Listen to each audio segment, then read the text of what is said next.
Eh bien salut à tous, aujourd'hui une nouvelle review un peu particulière puisqu'il ne s'agit absolument pas d'une nouvelle réplique mais de ma première réplique haut de gamme entre guillemets. Disons que c'est la première réplique pour laquelle j'ai dépensé une certaine somme. La réplique, je la possède depuis 5 ans, donc à cette époque je ne faisais pas de vidéos sur YouTube, en tout cas en ce qui concerne l'Airsoft. Donc à l'époque, bon voilà, je l'avais acheté et je n'avais absolument pas présenté ça en vidéo. Je me suis dit que ça pouvait être sympa, ça fait des années que du coup je garde le carton pour ça et je me suis dit bon, enfin, en attendant le HOG GHK, bah, que ça pourrait faire une bonne vidéo en attendant. Donc on va tout de suite ouvrir. Alors ça vient d'une marque que vous ne connaissez certainement pas, enfin en tout cas les plus jeunes ou les plus récents dans l'airsoft ne connaissent pas je pense, puisqu'il s'agit de Real Sword. Alors des gens comme Dingo par exemple vont connaître, puisque déjà Dingo est un russophile et je pense que tous les russophiles connaissent plus ou moins cette marque. Elle fait donc des types 56, des Dragunov et des types 97B. Donc je crois que c'est, si je ne m'abuse, le fusil d'assaut bullpup chinois. Mais en réalité, c'était une marque qui était déjà présente lorsque j'ai commencé Airsoft et qui depuis n'a pas sorti une nouvelle réplique. Donc je ne sais pas s'ils produisent encore ou si c'est définitivement fini. Mais voilà, je pense que les plus récents dans l'Airsoft ne connaissent pas, tout simplement. Alors je vois à la lumière que le bois fait un peu orange. Sachez qu'il est très beau d'origine, hein, mais c'est la lumière qui lui donne une teinte pas forcément très jolie. Donc voici le packaging, comment ça se présentait à l'époque. On avait pas mal de manuels. On avait également alors un chargeur mid-cap. C'est la première fois qu'une réplique m'était livrée avec un mid-cap et c'est relativement rare, même encore aujourd'hui. Et bon, bah, quand comme moi on n'aime pas les high-caps, c'est très bien. Alors il y avait je sais pas pourquoi, il s'était fait un petit délire, une bouteille d'huile vide. Bon voilà, je vois pas trop l'intérêt, mais pourquoi pas après tout, hein. Il y avait également deux cache-flammes, alors que vous ne pourrez pas voir ici. Mais en fait, tout simplement, il faut savoir que la réplique était vendue avec un embout orange. Vous savez, comme les répliques destinées au marché américain. Qu'il faut donc enlever. C'est pas très pratique, puisqu'ils avaient mis un point de colle à l'époque. Donc ça avait été une galère pour enlever. Ouais, ouais voilà, c'est ce qu'il en reste en fait.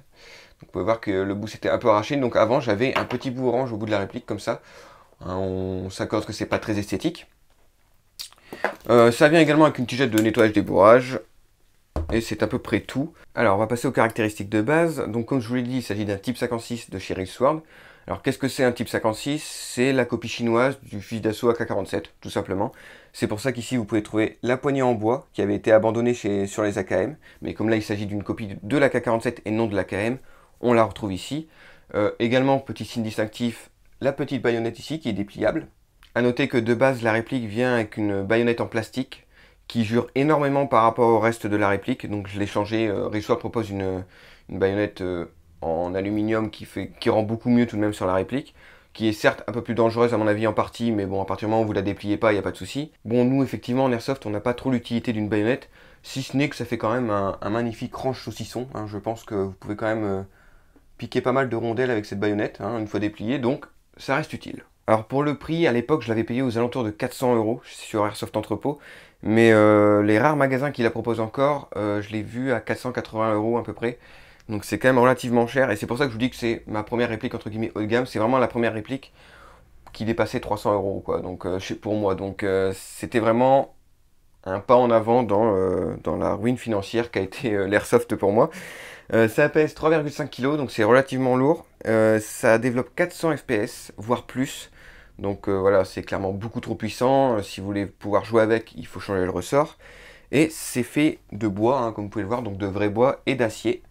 Ce qui sous-entend certainement que ça réplique un type 56 d'avant 1965, puisque à partir de 1965, si je ne m'abuse, l'acier a été remplacé par de la tôle emboutie.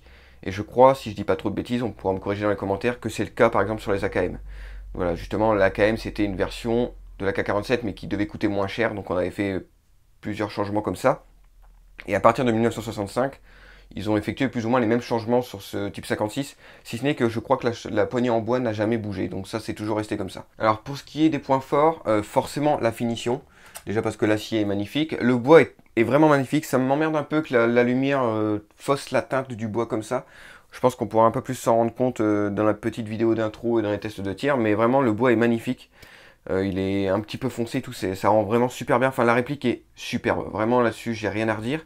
Également, on a le sélecteur de tir qui est réaliste. contrairement au modèle LCT ou GHK du coup forcément, puisque les corps GHK sont des corps LCT, puisque la course est respectée. Donc il y a une grande course de là à là et une petite course de là à là.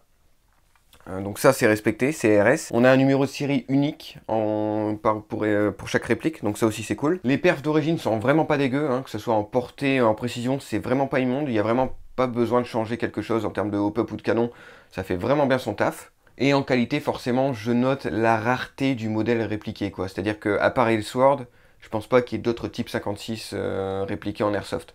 Donc forcément, ça ajoute un petit quelque chose, même si finalement, c'est un AK-47. Hein. Mais c'est vrai que même en airsoft, l'AK-47 est pas forcément ultra représenté, je trouve.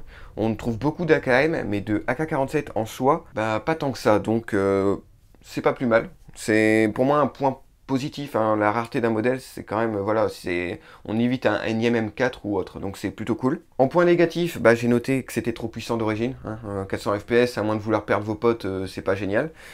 Surtout qu'il y a d'autres des répliques, j'ai vu des reviews où ça atteignait 440, 450 FPS, ça commence un peu à taper quand même.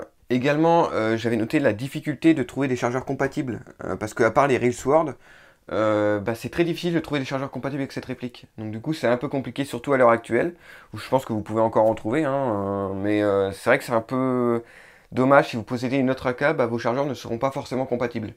Ce qui n'est pas génial.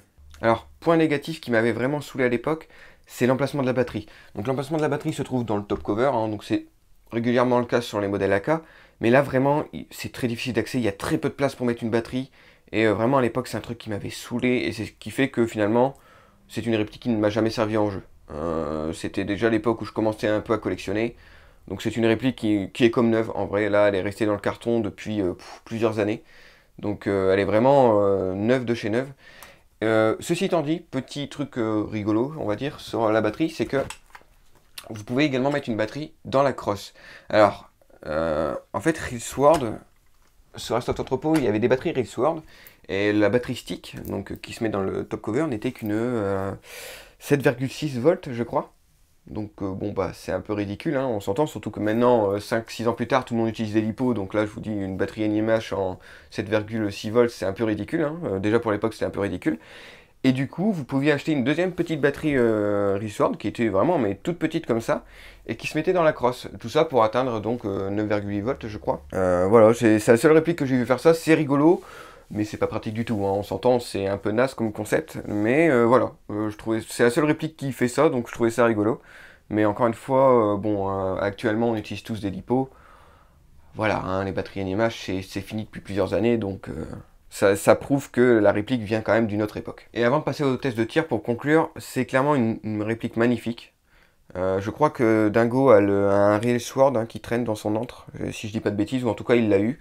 Railsword fait vraiment des répliques magnifiques en termes d'esthétique, c'est incroyable.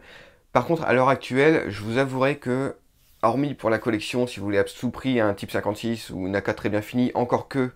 Maintenant, des AK très bien finis, il y en a beaucoup, hein. À cette époque, par exemple, E et L n'existaient pas du tout. C'est vrai que E et L, en termes d'externe, c'est vraiment joli. On a LCT également qui fait des très belles AK, même si je crois qu'LCT à l'époque existait déjà. Donc c'est vrai qu'à l'heure actuelle, à part si vraiment vous voulez ce modèle, c'est pas forcément quelque chose que je vous conseillerais, parce que pour 400 €, voire même on s'approche des 500, en termes d'électronique, c'est d'époque également, hein, donc on fait mieux en AEG à l'heure actuelle, je pense. Hormis pour la collection, c'est pas une réplique que je vous conseillerais, parce que elle est un peu dépassée en termes d'électronique. À part si vous rechangez tout à l'intérieur, mais du coup ça va vous coûter encore plus cher. Mais voilà, c'est une réplique qui de base fonctionne très bien, mais c'est une réplique d'un autre temps selon moi. Donc voilà, c'était juste pour vous parler de ma première réplique haut de gamme, entre guillemets. Donc j'ai commencé comme tout le monde avec des répliques à 100, 200 €.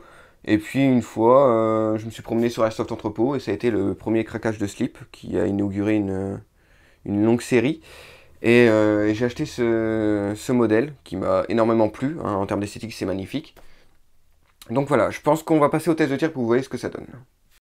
Bon, pour le test de tir, déjà vous pouvez voir que je n'ai pas remis le top cover parce que comme dans mes souvenirs, effectivement, c'est plutôt embêtant pour mettre la batterie, donc je n'ai pas voulu me prendre la tête pour un si court extrait. En ce qui concerne la réactivité, bien que je ne sois pas un expert en termes d'AEG, hein, la dernière fois que j'ai tiré avec un AEG c'était pour la vidéo du RPK, donc ça commence à dater tout de même.